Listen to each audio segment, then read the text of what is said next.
हमें बचपन से वालिदैन कहते हैं कि मेहनत करो, मेहनत नहीं करोगे तो यूनिवर्सिटी में एडमिशन कैसे मिलेगा। हम यूनिवर्सिटी में एडमिशन ले भी लेते हैं, फिर वालिदैन कहते हैं कि मेहनत करो, अगर मेहनत नहीं करोगे तो तुम्हें जॉब कैसे मिलेगी। और जब हम ग्रेजुएट हो जाते हैं, वालिदैन ने ऑलरेडी इतना ज़्यादा हम पे इन्वेस्ट कर दिया होता है कि अब हम पे एक रिस्पॉन्सिबिलिटी है कि अगर हम जॉब नहीं करेंगे, पैसा नहीं कमाएंगे, तो जो वालिदैन की इन्वेस्टमेंट है उसको रिटर्न कैसे करेंगे। इसी तरह हम जॉब तो स्टार्ट कर देते हैं, मे बी उस पर्टिकुलर जॉब में हमारा इंटरेस्ट ही ना हो, लेकिन क्योंकि वालिदैन ने ऑलरेडी इतना खर्चा किया है तो उनको पे बैक करने के लिए हम जॉब करते हैं और फिर हम स्टक होकर रह जाते हैं कि 9 to 5 की जॉब 3-4 साल बाद जब शादी हो जाती है, बाल बच्चे हो जाते हैं, अखराजात और बढ़ जाते हैं, फिर हम पे इतनी ज़्यादा जिम्मेदारी होती है कि अब हमें कभी प्लान ही नहीं होता कि हमारा पैशन क्या था, किस वजह से हम जॉब कर रहे हैं, सिर्फ पैसा कमाना ही मकसद है। और फिर कहीं ना कहीं हम स्टक हो जाते हैं टॉक्सिक एनवायरनमेंट में, बॉस ठीक नहीं है, जगह ठीक नहीं है। हम प्लानिंग तो करते हैं कि गाड़ी लेनी है तो कितना पैसा सेव करना है, घर लेना है तो कितने पैसे सेव करने हैं, लेकिन आज तक कभी हमें किसी ने ये नहीं बताया कि अगर आपने अपनी माशी खुद मुख्तारी करनी हो, यानी कि आपने फाइनेंशियल इंडिपेंडेंस लेनी हो, तो उसकी प्लानिंग कैसे करते हैं। बाहर की दुनिया में इसको फायर कहते हैं, फाइनेंशियल इंडिपेंडेंस रिटायर अर्ली। इसका हरगिज़ ये मतलब नहीं है कि आप रिटायरमेंट अर्ली यानी पैसा ज़्यादा कमा लिया तो कुछ नहीं करना। इसका मतलब यह है कि खुदा ना खास्ता अगर कोई ऐसी चीज़ होगी, जैसे रिसेंटली कोविड हुआ, हमारी जॉब चलेगी, उसके चक्कर में हमारे पास बैकअप में इतना पैसा होना चाहिए कि अगर कोई ऐसा सानिया भी हो जाए तो हमें कोई मसला नहीं होना चाहिए। और अगर हम कुछ अरसे में प्लानिंग के थ्रू फाइनेंशियल इंडिपेंडेंस कर लेते हैं तो हम अपने पैशन को परस्यू कर सकें। और बाय द वे, मैंने रिसेंटली अपनी फाइनेंशियल इंडिपेंडेंस के लिए भी प्लानिंग स्टार्ट की है और आज की वीडियो में मैं ये भी बताऊंगा कि मैं कैसे इसको अचीव करना चाह रहा हूँ। So let's explain.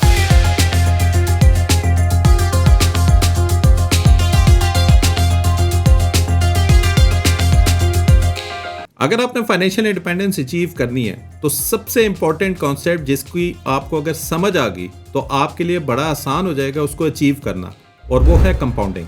और कंपाउंडिंग को समझने के लिए मैंने एक बिल्कुल सिंपल सी एग्जांपल दी है, आए चेक करें। अगर फॉर एग्जांपल मैं कहता हूँ कि अगर आपने आज के दिन पे 10,000 रुपये की इन्वेस्टमेंट की हो तो हर साल में अगर आपको 15% हर साल का प्रॉफिट मिल रहा हो तो कितना प्रॉफिट आपको मिलेगा।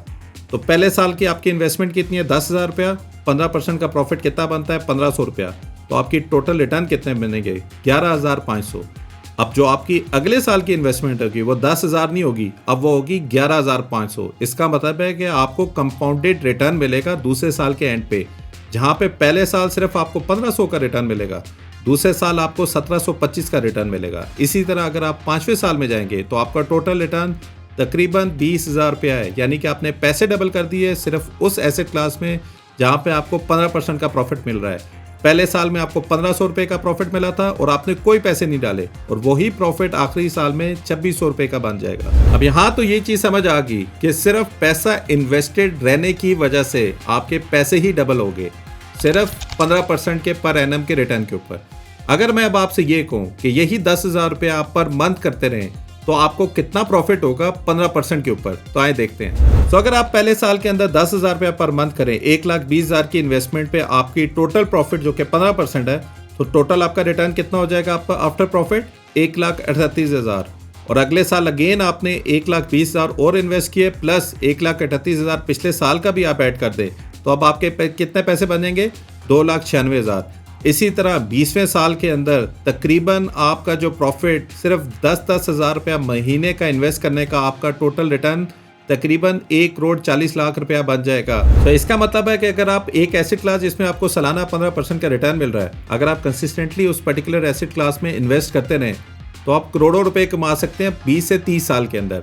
और अगर मैंने कंपाउंडिंग का इम्पैक्ट चार्ट पे दिखाना हो, लगता तो कंपाउंडिंग में ऐसे कि कोई रिटर्न हो नहीं रहा, लेकिन अब आप सालों साल यही चीज़ करते रहते हैं तो उसका इम्पैक्ट क्या होता है, आए देखते हैं। अब इस पर्टिकुलर ग्राफ में सिंपल क्या बताया है कि पहला मिलियन करने के लिए हमें 5.5 साल लगे, तब जाके हमें 10 लाख रुपए का प्रॉफिट हुआ, और अगला मिलियन करने के लिए हमें 3 साल लगे, तब हमें अगला 1 मिलियन का प्रॉफिट हुआ, और फिर अगला 1 बिलियन करने के लिए हमें 2 साल लगे। तो इसका मतलब है कि जितना ज़्यादा हम इन्वेस्टेड रहते हैं, कंपाउंडिंग की वजह से हमारी जो फिगर्स है वो एक्सपोनेंशियली ग्रो होती जाती हैं। अब फायर को अचीव करने के लिए 3 स्टेप्स का समझना बहुत ज़रूरी है। Number 1, live below your means. इसका मतलब ये कि अगर आपकी तनख्वाह 1 लाख रुपये है तो आपके अखराजात लाख रुपये से कम होने चाहिए। नंबर 2, सरप्लस को इन्वेस्ट करना, इसका मतलब है कि अगर आपके अखराजात 90,000 रुपये हैं तो जो रिमेनिंग है लाख में से 90,000 रुपया माइनस कर दें तो 10,000 रुपये को आपको इन्वेस्ट करना है। नंबर 3, कभी भी आपने डेट नहीं लेना। फायर कभी भी आप अचीव नहीं कर सकते अगर आप फाइनेंशियल इंडिपेंडेंस की प्लानिंग कर रहे हैं और इधर से आपने कर्जा भी लिया हुआ है, तो नो डेट। अब हम फायर की जब प्लानिंग कर रहे हैं तो सबसे पहले हमें ये समझना चाहिए कि हमें कितने पैसे हर महीने मिलते रहें ताकि हम पे कोई फाइनेंशियल डिपेंडेंसी हो ही ना। तो उसके लिए आपके लिए वो फिगर का होना बहुत ज़रूरी है कि कितने पैसे आज आपको चाहिए, और ये फिगर सबके लिए डिफरेंट है। मे बी किसी के लिए 50,000 मोर देन इनफ हो, मे बी किसी के लिए 2 लाख इनफ हो, मे बी किसी के लिए 5 लाख इनफ हो। जितने भी पैसे आपको चाहिए उस पर आपने 4% का रूल अप्लाई करना है। 4% का रूल ये कहता है जितने भी माहाना आपकी रिक्वायरमेंट है उसको आप मल्टीप्लाई करेंगे पहले 12 के साथ, ताकि आपको पता चले कि सालाना कितने पैसे आपको चाहिए। फॉर एग्जाम्पल मुझे माहाना चाहिए 50,000 रुपया, तो मैं इसको मल्टीप्लाई करूंगा 12 के साथ, तो सालाना मुझे कितने पैसे चाहिए? 6 लाख रुपया। अब इस 6 लाख रुपए को आपने 25 के साथ मल्टीप्लाई करना है, तो आपको कितने पैसे चाहिए? तकरीबन आपको 1.5 करोड़ रुपया चाहिए ताकि आप माहाना 50,000 रुपया कमा सके। अब ये जो 1.5 करोड़ रुपए की फिगर है ये सबके लिए डिफरेंट होगी। अगेन किसी को अगर लाख रुपया चाहिए तो उसको 1.5 नहीं 3 करोड़ रुपया चाहिए। जब आपको ये पता चल गया कि आपको पैसे कितने चाहिए, अब आपने प्लानिंग करनी है कि कितने पैसे आप महीनेवार इन्वेस्ट करेंगे ताकि आपको वो 1.5 करोड़ रुपए की फिगर मिले। और अगेन इस पे एक और इम्पॉर्टेंट एलिमेंट भी है कि आपको कितने साल तक इन्वेस्ट करना है। अब इस पर्टिकुलर चीज़ को मैंने बड़े डिटेल के अंदर एक अलहदा video time value of money में किया हुआ है कि अगर आपने नेट प्रेजेंट वैल्यू निकालनी हो तो कैसे निकालते हैं, फ्यूचर की वैल्यू निकालनी हो जैसे कि हमने निकालना है कि फ्यूचर में हमारे पास कब इतने पैसे होंगे कि हम फाइनेंशियली इंडिपेंडेंट हो सकते हैं। लेकिन आपने घबराना नहीं है, क्योंकि Sarmaya.pk के ऊपर हमने एक टूल बनाया हुआ है जो कि हेल्प कर सकता है आपको कि आप कितने माहाना इन्वेस्ट करेंगे ताकि आपको उतने पैसे बन सके जहां पे आप फाइनेंशियली इंडिपेंडेंट हो। आए मैं दिखाता हूं टूल। अब अगर आप Sarmaya.pk के ऊपर आएंगे, यहाँ पे टूल्स पे जाएंगे, जनरल के अंदर आपको एक सिप कैलकुलेटर मिलेगा। सिप का मतलब होता है सिस्टमेटिक इन्वेस्टमेंट प्लान। इसका मतलब ये है कि अगर महीना मैं इतना इन्वेस्ट करता हूँ, जैसे कि इस एग्जाम्पल में 10,000 रुपया है, और सालाना अगर मुझे 20% का रिटर्न मिले और मैं 5 साल तक अगर यही करता रहूँ, और अगर मैं इसको कैलकुलेट करूँ तो मुझे तकरीबन 10 लाख रुपए की मेरे पास वैल्यू होगी। इसी तरह जैसे अभी हम एग्जाम्पल में देख रहे हैं कि अगर हमने देखना हो कि 1.5 करोड़ रुपए के लिए मुझे अगर सालाना 15% का रिटर्न मिले, जैसा कि हम एग्जाम्पल में भी देख रहे हैं, और अगर मैं ये 20 साल तक करता रहूँ और इसको मैं अगर कैलकुलेट करूँ तो आप देख सकते हैं कि 10,000 रुपये के ऊपर अगर मैं 15% के ऊपर 20 साल तक इन्वेस्ट करता रहता हूँ तो मुझे 1.5 करोड़ रुपया मिलेगा। अब इस पर्टिकुलर टूल को आप प्ले भी कर सकते हैं, जितनी भी आपकी फ्यूचर की वैल्यू है। मे भी आप कह सकते हैं नहीं यार मैं 20% तक करूँगा, मे भी आप कह सकते हैं नहीं मैंने 10,000 नहीं मैंने 25,000 रुपया इन्वेस्ट करना है, और आप ये भी कह सकते हैं कि नहीं मैंने 10-20 साल नहीं मैंने बल्कि 15 साल तक इसका देखना है। तो आप देख सकते हैं कि कितने पैसे आपके बन सकते हैं। तकरीबन 2 करोड़ 80 लाख रुपए की आपकी फ्यूचर की वैल्यू होगी अगर आप 25,000 रुपया महीना 20% के ऊपर 15 साल तक इन्वेस्ट करें। अब यहाँ तक ये समझ तो आ गई कि आपको एक टूल मिल चुका है जो कि आपको हेल्प करेगा उस फिगर को फाइंड आउट करने के लिए कि अपनी सैलरी से कितने परसेंटेज आपने इन्वेस्ट करने हैं ताकि आपको वो रिक्वायर्ड वैल्यू मिल सके जिस पे आप फाइनेंशियली इंडिपेंडेंट हो। अब दूसरा सवाल जो मैं बहुत कॉमन यहाँ पे देखता रहता हूँ कि ये 15% मिलेंगे कहाँ से, हमें तो ये नहीं पता कि 15% बनेंगे कहाँ से। तो इसको समझने के लिए जो मैं रिकमेंड करूँगा, ख़ासतौर पे जब आप फाइनेंशियल प्लानिंग कर रहे हैं रिटायरमेंट की, तो आपने इन्वेस्ट करना है पेंशन फंड के अंदर। पेंशन फंड पे इन्वेस्ट करने के 3 बड़े फ़ायदे हैं। पहला फ़ायदा, टैक्स ही कोई नहीं करता। दूसरा फ़ायदा, अगर आप सैलरीड क्लास हैं, ना सिर्फ आपका टैक्स नहीं कट रहा बल्कि आपको रीबेट भी मिल रहा है, और जब आपको रीबेट मिल रहा है अगर आप उसको भी इन्वेस्टमेंट का प्लान का पार्ट बना दें तो आप बहुत ज़्यादा पैसे बना सकते हैं।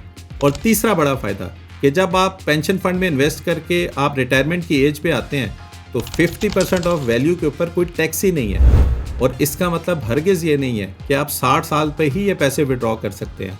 आप पेनल्टी दे के अर्ली विड्रॉ भी कर सकते हैं। अगर आपने 25 साल की उम्र में स्टार्ट किया है तो 25 साल बाद मतलब कि 50 साल की उम्र में भी ये विड्रॉ कर सकते हैं। 50% पे तो टैक्स ही नहीं है। ज़्यादातर लोग पेंशन फंड पे इसीलिए नहीं जाते कि उनको लगता है कि ये विड्रॉ कर ही नहीं सकते, जो कि बिल्कुल नहीं है। अगर खुदा ना खास्ता आपकी कोई डिसेबिलिटी हो जाए, खुदा ना खास्ता आपकी डेथ हो जाए या आपकी कोई जॉब ही ना रहे, जितना पेंशन फंड का पैसा है सारा का सारा टैक्स फ्री आप विड्रॉ कर सकते हैं। तो जहाँ पे पेंशन फंड आपको हेल्प कर सकता है टैक्स फ्री इन्वेस्टमेंट को ग्रो करने का, अगर आप उसको कंपाउंड करें तो बहुत ज़्यादा पैसे आप बचा सकते हैं, बल्कि अगर वो आपने इन्वेस्टेड ही रखा हो तो आप पैसे बना भी सकते हैं। अब सवाल ये पैदा होता है कि आपने किस पर्टिकुलर पेंशन फंड में इन्वेस्ट करना है। तो उसके लिए मैं दोबारा आपको लेके जाता हूँ सरमैट और पीके, जो कि आपको हेल्प करेगा उस फंड में इन्वेस्ट करने के लिए जिसमें आपके पैसे ज़्यादा बन सकते हैं। सो लेट्स गो टू सरमैट और पीके। अब अगर आप सरमैट और पीके पे आएँ, आप मार्केट्स पे जाएँ, आप म्यूचुअल फंड्स पे जाएँ, अगेन जब आप इन्वेस्ट करेंगे तो आपको पेंशन फंड के लिए सेपरेट अकाउंट खोलना पड़ेगा। ठीक है, आपने क्या करना है, फॉर एग्जांपल आप सेलेक्ट कर सकते हैं कि आपको इस्लामिक शरिया कंप्लाइंट पेंशन फंड देखने हैं, जो कि चलें आप रिस्क को अभी हम नहीं देखते हैं। अगर आप पेंशन फंड सेलेक्ट करें शॉर्ट को ऑटोमेटिकली यहाँ पे सारे पेंशन फंड नज़र आ जाएंगे, जिस पे कि आपके पास क्या वैल्यूज़ आ रही हैं, कि रिस्क प्रोफाइल क्या है, लो है, हाई है, नैव क्या आ रही है, AUM क्या आई है। चले हम एक काम करते हैं, हम सबसे पहले हाई रिस्क में देखते हैं कि हाई रिस्क में कितने फंड्स ने कितना रिटर्न दिया। यहाँ नीचे से ही हम सिलेक्ट कर देते हैं कि एक साल में कितना रिटर्न था और मे भी एक महीने में कितना था। अगेन हर एक पे डिपेंड करता है, कोई शायद सालाना तरीके से देख रहा हो, कोई शायद महीने के ऊपर देख रहा हो कि महीने में कितना रिटर्न है और उस लिहाज से एडजस्ट करें। यहाँ पे आप देख सकते हैं कि सारे इस्लामिक फंड्स हाई रिस्क के अंदर और उनकी परफॉर्मेंस, अगर मैं एक साल के ऊपर रिटर्न करूँगा तो मैं देख सकता हूँ कि अल हबीब इस्लामिक पेंशन फ़ंड टॉप के ऊपर आ रहा है। अगर मैं एक महीने के ऊपर इसको सॉर्ट करूँगा तो अल हमरा इस्लामिक पेंशन फ़ंड टॉप के ऊपर आ रहा है। अगेन आपके ऊपर डिपेंड करता है। मकसद आपको प्लेटफॉर्म पे बताने का इसलिए था क्योंकि काफ़ी ज़्यादा लोग डिफरेंट टाइम के ऊपर ये वीडियोस देख रहे होते हैं। डाटा अपडेट होता रहता है, किस फंड में करना है, कोई स्टैटिक फंड नहीं होगा। जिस टाइम पे आप ये वीडियो देख रहे हैं आपने प्लेटफॉर्म पे जाना है, डाटा को देखना है और उस पर्टिकुलर फंड में इन्वेस्ट करना है जहाँ पे आपको रिटर्न ज़्यादा मिलेगा। क्योंकि पेंशन फंड में आप लॉन्ग टर्म के लिए देख रहे होते हैं कि आपको ज़्यादा से ज़्यादा प्रॉफिट मिले। अभी अगर मैं आपको दिखाऊं कि एक साल के अंदर आप देख सकते हैं तकरीबन काफ़ी ज़्यादा फंड ने 60% प्लस का प्रॉफिट दिए एक साल के अंदर। चले काम करते हैं, हम उसकी जगह लो रिस्क में देख लेते हैं कि लो रिस्क में वो कौन से फंड है जिसमें आपको प्रॉफिट हुआ है, और इसको भी अगर हम एक साल पे ऊपर सॉर्ट कर दें तो आप देख सकते हैं यहाँ पे मैक्सिमम रिटर्न अगर किसी पेंशन फंड को मिला है वो तकरीबन 19% का मिला है। तो इसका मतलब ये है कि जब आप लॉन्ग टर्म के लिए इन्वेस्ट कर रहे हो तो कोशिश करें कि हाई रिस्क में ही रहें। जब आप पेंशन फंड और लॉन्ग टर्म इन्वेस्टमेंट और जब 10 से 15 साल का आपका प्लान हो बेस्ड ऑन जो आपकी एग्जम्पशन है इस पर्टिकुलर वीडियो को देखते वक्त, तो आप जितना ज़्यादा से ज़्यादा रिस्क हाई रिस्क के अंदर लेंगे उतना ज़्यादा से ज़्यादा आप पैसे ज़्यादा बना सकते हैं। अब जब आपने ये तैयार किया और आपने ये इन्वेस्टमेंट करनी स्टार्ट कर दी है, तो मैं अभी से कुछ रेड फ्लैग्स बता दूं कि जब आप इन्वेस्टमेंट कर रहे होंगे तो कुछ चीज़ें होंगी जो कि शायद कुछ अरसे बाद आपको लगे कि यार ये तो काम ही नहीं कर रहा, इसमें तो कोई प्रॉफिट होता ही नहीं है। मैंने आपको पहले ही कंपाउंडिंग की एग्जांपल में बताया कि आप रातों रात एक्सपेक्ट नहीं कर सकते कि आपका रिटर्न बन रहा है। अगर आप 10,000 रुपया पर महीना इन्वेस्ट करेंगे तो पहला 10 लाख बनने के लिए आपको तकरीबन 5.5 साल चाहिए। दूसरे मिलियन के ऊपर आपको 2.5-3 साल लगेंगे ताकि आप वो कर सकें, और तीसरा मिलियन उससे भी कम टाइम आपको लगेगा। तो आपने इस प्रोसेस पे ट्रस्ट करना है। अगर आप ट्रस्ट नहीं करेंगे और आप कहेंगे ये तो काम ही नहीं कर रहा और 6 महीने बाद ही आप छोड़ देंगे, तो 5 साल बाद आपका सबसे बड़ा रिग्रेट ये होगा कि आपने ये छोड़ा क्यों। दूसरा, मार्केट वॉलेटिलिटी। मार्केट वॉलेटिलिटी जब आप फॉर एग्जांपल जिस तरह के आजकल के ग्लोबल सिनेरियोज हैं, जियोपॉलिटिकल टेंशन बहुत ज़्यादा है, पाकिस्तान इंडिया का मसला हो गया, स्टॉक मार्केट 10% नीचे, ईरान इसराइल का मसला हो गया, स्टॉक मार्केट 10% नीचे, आपकी इन्वेस्टमेंट भी नीचे जाएगी। और नीचे जाने का मतलब हरगिज़ ये नहीं है कि आपने एग्जिट ले लेना है और आपने उसकी जगह आप ये सोचते रहें कि यार काश इसकी जगह मैं पैसे कैश में रखता तो मेरा इतना लॉस ना होता। वॉलेटिलिटी को आपने अपने साथ रखना है। मार्केट के नीचे जाने का हरगिज़ ये मतलब नहीं है कि आपका सारा का सारा प्लान जो कि आपने फाइनेंशियल इंडिपेंडेंस के लिए किया हुआ है उसी को साइड पे कर दें। और इसलिए मैं कहता हूँ कि फाइनेंशियल प्लानिंग जब आप कर रहे होते हैं सबसे इम्पॉर्टेंट है आपके लिए इस तरह की मार्केट की इंफॉर्मेशन का होना, जहाँ पे सरमाया की ट्रेनिंग्स आपको हेल्प कर सकती हैं इस तरह की इन्वेस्टमेंट को ग्रो करने के लिए। जब भी मार्केट वॉलेटिलिटी होगी, अगर आप फाइनेंशियल एजुकेशन और राइट माइंडसेट के साथ आएंगे, आप कुछ सालों बाद बहुत बेनिफिट उठा रहे होंगे।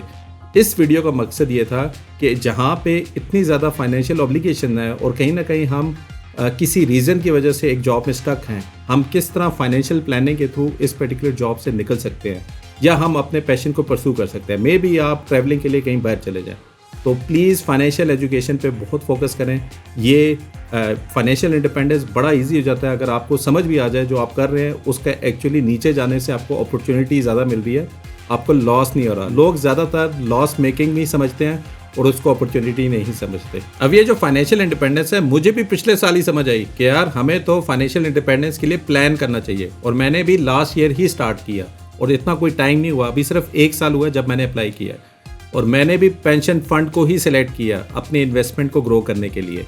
और पिछले साल जब मैंने इस इन्वेस्टमेंट को स्टार्ट किया तो तकरीबन 10 लाख रुपया मैंने इन्वेस्ट किया। मैंने इनफैक्ट अपने सोशल मीडिया पे भी पब्लिश किया हुआ है। 1 साल के अंदर मुझे 50% का रिटर्न मिला, और मैं इस पूरी एग्जाम्पल में आपको 15% के ऊपर टैली करके बता रहा हूँ कि आपका रिटर्न कितनी जल्दी आप कर सकते हैं। मकसद बताने का ये है कि जब आप लॉन्ग टर्म का सोचते हैं कि लॉन्ग टर्म आपने इस पर्टिकुलर इन्वेस्टमेंट को रखना है, फिर शॉर्ट टर्म गेंस को अपनी देख रहे होते हैं। इस पूरे अरसे के अंदर कई दफ़ा मैं भी पाकिस्तान इंडिया के जंग से पहले मैं अगर सेल कर देता और दोबारा री इन्वेस्ट कर देता, कुछ भी नहीं किया, ट्रेड ही नहीं ली, मैंने जाने दिया। स्टॉक मार्केट जितनी ऊपर अच्छी परफॉर्म करती रही। बुल्स एंड बियर्स में आपको समझ आ जाती है कि आपके कंट्री के मैक्रो इकोनॉमिक्स बेहतर होते जा रहे हैं। So why do I need to worry about and looking at my investment daily. तो आपने भी कोशिश यही करनी है, जब आप लॉन्ग टर्म इन्वेस्टमेंट की नीयत करेंगे, पेंशन फंड में लॉन्ग टर्म के लिए इन्वेस्ट करेंगे, फिर साल जब अपनी इन्वेस्टमेंट को देखेंगे तो आपको अपने बेंचमार्क से बेहतर ही रिटर्न दे रहा होगा। मे भी आगे कोई ऐसा साल भी आ जाए जब शायद 5%, 10%, 15% का रिटर्न भी मिल रहा हो, लेकिन क्योंकि इस साल ऑलरेडी 50% मिल गया है, तो मैं अपने एवरेज 20% से हमेशा बेहतर ही परफॉर्म करता रहूँगा। और इस साल जो अगला साल मैं कर रहा हूँ, तो अगेन जिस तरह लास्ट ईयर मैंने 20% ऑफ माई इनकम सेव करके इन्वेस्ट किया था, इस साल भी मैं ये प्लान कर रहा हूँ कि मैं अपने 20% ऑफ द इनकम को इन्वेस्ट करूँगा और उसी रिटर्न और उसी इन्वेस्टमेंट को फर्दर कंपाउंडिंग के थ्रू ग्रो कर रहा हूँ। और बाय द वे मैं आपको अपनी स्क्रीन पे लेके चलता हूँ। ये जो मैं बातें आपसे कर रहा हूँ, मैंने भी पिछले साल ये इन्वेस्टमेंट करना स्टार्ट की। सो आइए देखते हैं मेरी इन्वेस्टमेंट का रिटर्न ज़र के ऊपर। अब ज़र के ऊपर आप देख रहे हैं कि मैंने भी last year million rupees invest किए। मिलियन के ऊपर आज तक का मेरा जो प्रॉफिट है तकरीबन 50% से ऊपर है, क्योंकि पेंशन फंड ना आपको टैक्स देता है ना आपको पे आउट देता है, तो इसमें पे आउट ही कोई नहीं है। आपका आज का रिटर्न देखें तो तकरीबन 1.32% का रिटर्न आ रहा है। और हिस्टोरिकली आप देखें काफ़ी दफ़ा ऐसा हुआ जब इसमें भी लॉसेस हो रहे थे, लेकिन मैंने कभी भी इस इन्वेस्टमेंट को नहीं ऐसे सोचा कि मैंने ट्रेड करके पैसे बनाने हैं। ये मेरी लॉन्ग टर्म की इन्वेस्टमेंट है और ऑब्जेक्टिव यही है कि जब आप अपनी प्लानिंग लॉन्ग टर्म कर रहे हो तो हाई रिस्क के अंदर ज़्यादा एक्सपोजर लें। जब आप हाई रिस्क के अंदर एक्सपोजर लेते हैं और सालाना बेसिस पे देखते हैं तो आपका रिटर्न कंपैरेटिवली बेहतर ही होता है। अब ये जो 10 लाख की इन्वेस्टमेंट मैंने की थी पेंशन फंड के अंदर, मुझे 50% यानी कि 5 लाख रुपए का प्रॉफिट तो हो रहा है, लेकिन इसके अलावा मुझे 1.5 लाख रुपए का रीबेट भी मिला है, जो कि मैं अभी कंसिडर ही नहीं कर रहा। वो मैंने शायद खा पी के उड़ा भी दिए। लेकिन मकसद बताने का ये है कि अगर आप टोटल इन्वेस्टमेंट का रिटर्न देखें 65%, जो कि कंपैरेटिवली बहुत बेहतर रिटर्न है। और जितनी एग्जाम्पल में मैंने बताया कि 15% के ऊपर आप देखें आपको कितना मिल रहा है। आपको अगर किसी साल में 50% मिल जाए, ये तो एक ज़बरदस्त बोनस है आपके लिए, जो कि आपकी एवरेज को और बेंचमार्क को और बेहतर कर देगा। अब आखिर में आप सब लोगों की असाइनमेंट है, सबसे पहले आपने ये आइडेंटिफाई करना है कि आपको कितने पैसे चाहिए जो कि आपको आज मिले, तो आप अपना पैशन और अपनी वो चीज़ परस्यू कर सके जिसमें वाकई आपको मज़ा आता है। नंबर 2, जब आपने ये आइडेंटिफाई कर लिया है, फिर आपने 4% रूल जो कि हमने इसमें डिस्कस किया है कि सबसे पहले उसी फिगर को मल्टीप्लाई करें 12 के साथ और उसको मल्टीप्लाई करें 25 के साथ। जो वैल्यू आपको मिलती है उस वैल्यू के अगेंस्ट आपने देखना है कि आज के दिन पे आपने कितना इन्वेस्ट करना है। उस वैल्यू के अगेंस्ट आप कैसे देख सकते हैं, उसके लिए सरमाया का सिप पे कैलकुलेटर देखें कि कितने पैसे आज आप अगर इन्वेस्ट करेंगे और कितने परसेंटेज आपका रिटर्न हो और कितने साल तक हो, ताकि आप उस पर्टिकुलर फिगर को अचीव कर सके। मैंने बाय द वे यही एनालिसिस लास्ट ईयर किया था, मेरी फिगर आई थी 8 ईयर्स। आप बताएं कि आपकी क्या फिगर आती है। Do mention in your comment and I will see you in another video. Thank you.